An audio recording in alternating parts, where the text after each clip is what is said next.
Hi, welcome back to the Village Trader Chats. I'm your host Njabul Ntsabande, also host of the Village Trader Podcast, a podcast I host chatting with other traders, trying to learn from them as well. So today we're going to be looking at some weekly charts, charts that are published today in today's copy of the week game plan. But before we get into that, please do make sure that you subscribe if you're new. Hit the bell notification button so that you don't miss any of these videos. Do drop a like on the video to support the boy. All right, without any further ado, let's get straight into some charts. Starting off with Capitec, a trade that I'm currently in. I entered on a break through there. Um, because that's where and I had that as my handle and then broke. But trade is still underwater at the minute. But that's okay. My stop hasn't been hit. My stop is one out of traffic. It's just below those lows there. My target for Capitec is that 2,160 ish level. Um, so I'm looking to add into the position or readjust my risk into this position as it breaks through that 1,525 resistance level there. As it breaks higher, I'm looking to add into this position, and this green candle, this green week, rather, that came to test the resistance there was came with a little bit of volume. So we'll see as the week goes how the share performs. But I'm quite bullish on Capitec. As it breaks through that 125, as you can see, that bullish flag looks quite good. Came back to test the lower band of the flag. If I bring back my 50-day exponential moving average, it came back to test the 50-day exponential moving average, and it kept on holding it as support. So that 50-day exponential moving average adding a little bit of wind at our back. As you can see, the 60-week exponential moving average is still above the 30-week, the 30-week exponential moving average, which is this red line, is still above the 60-week exponential moving average. The share up today about 0.8%, so not too bad. So we'll see as the week goes, but this does rather look good. Next on the list is Distel. Jumping back again on the weekly chart. Also, almost a replica of Capitec, a nice round bottom, and then that handle, and it did look like it's breaking today. Perhaps tomorrow it will break. However, 30-week exponential moving average is still below the 60-week exponential moving average. So all I'm doing here, it's the trade that I'm already in. I entered long before I had that 60-week. As part of my trading system, I'm trading with the weekly trend.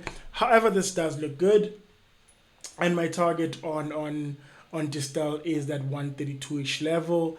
And when we do look at that daily charts,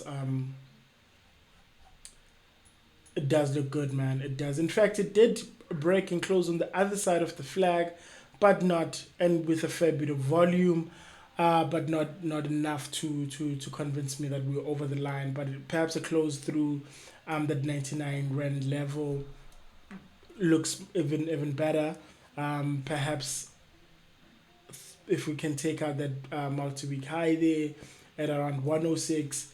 As you can see, it's clear land, no any other support or resistance till we get to that 132. Of course, the share is most likely going to bounce around as it goes higher, and this trade is possibly going to take a while to get to that 132 rand level, but we're patient.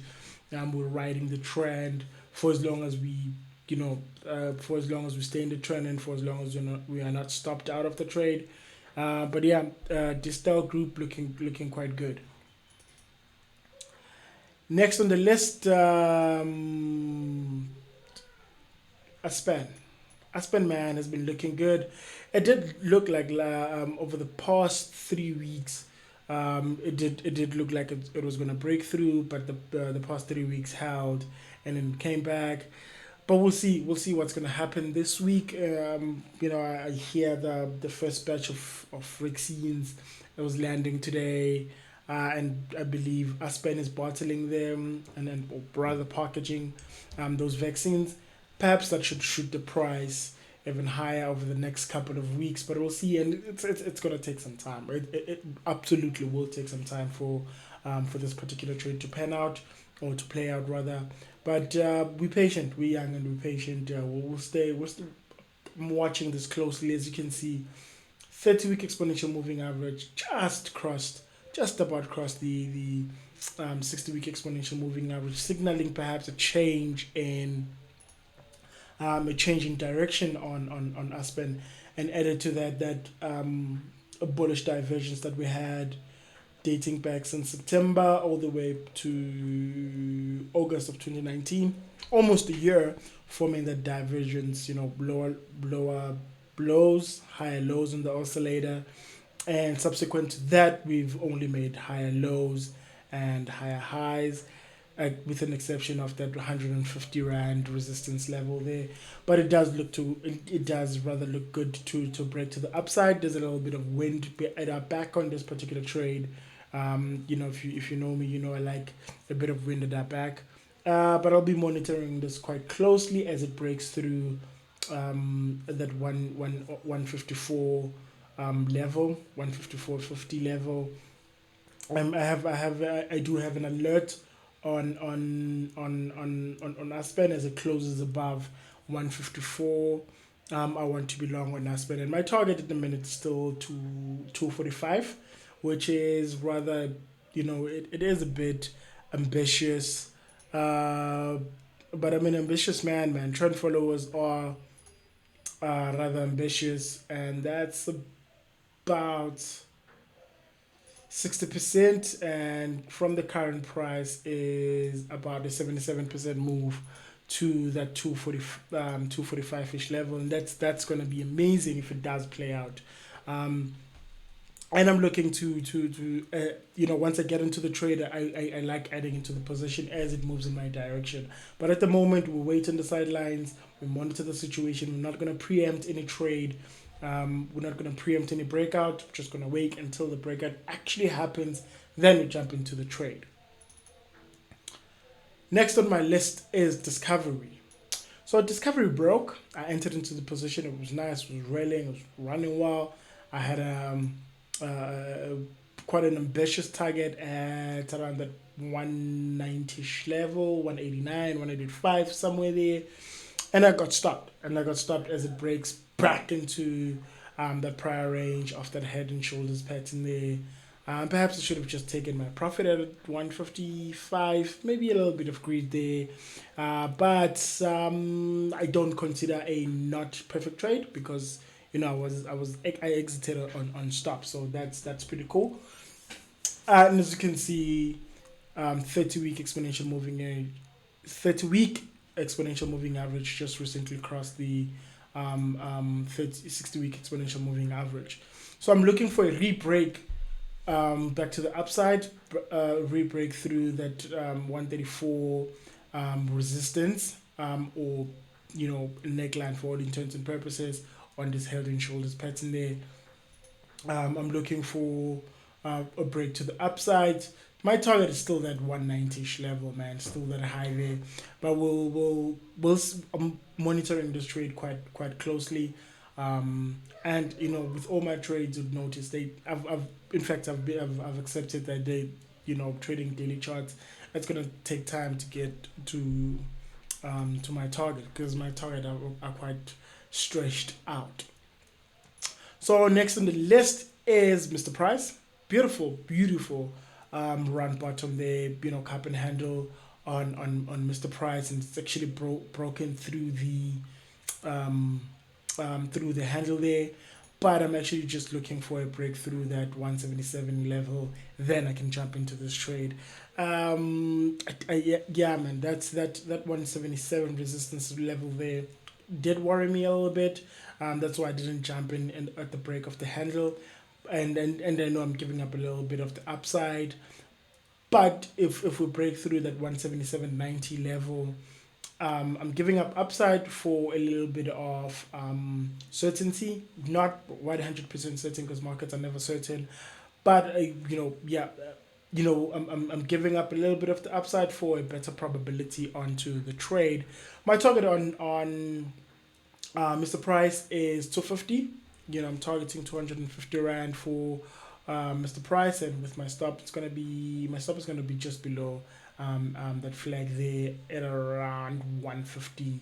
That's quite a decent risk reward ratio there, and as you can see how far the 250 is, it's gonna take some time, maybe a month or two, if it does break through that 177 level. um, um, Perhaps once the results come, we can see how that power store fashion business did for Mr. Price rather. We'll see as but I'm a technical trader. I don't necessarily care what happens in the fundamentals of the business. I trade what I see on the chart, but this does look good, and our exponential moving averages are looking to cross. In fact,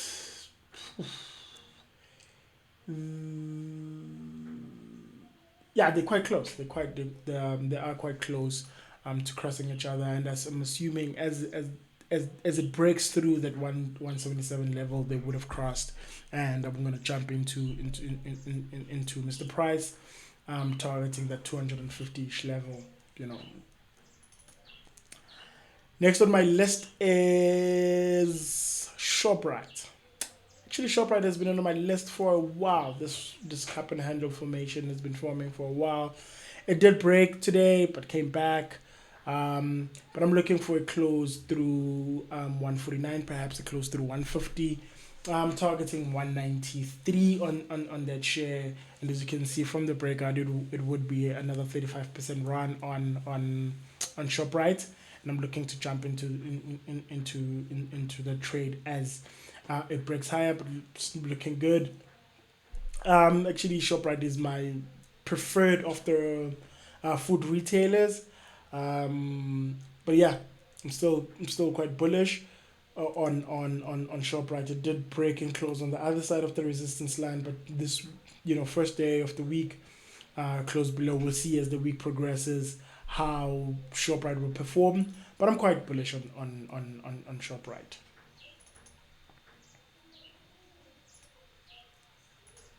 Next on my list is, this is not necessarily a daily chart, but is BHP Bulletin, looking good on that beautiful bull flag.